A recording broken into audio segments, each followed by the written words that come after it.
Mus og Kong Løve.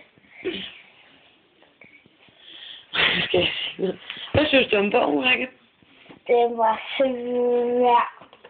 Især de sidste 2-3 sider. Det var svært at læse. Ja. Hvad med de andre sider?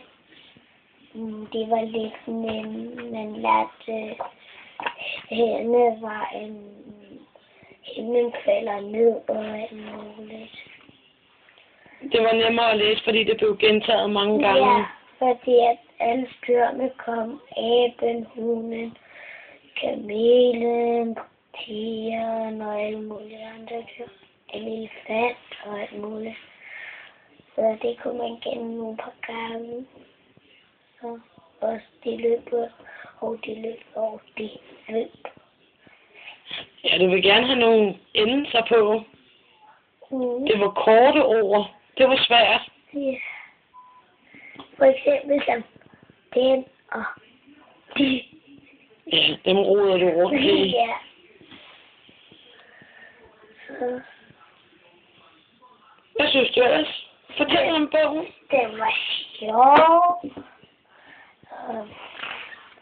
Men lærte meget for hende vejen.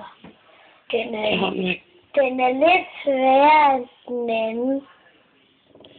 Hvis du skulle give Pi i Biototal fra 1 til 5 i point i at læse den. Det var nok 5. Så var det, og 5 er det nemmeste. Ja. Ja, hvis du så skal give den lille mus og Kong Løve point fra 1 til 5, hvor 5 er det nemmeste, og 1 er svært.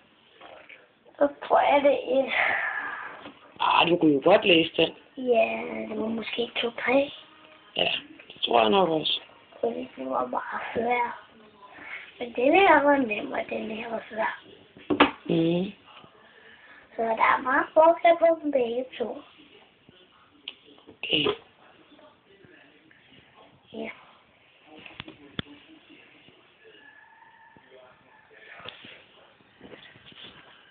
Så venner, tak for jer. Nu hedder det slut.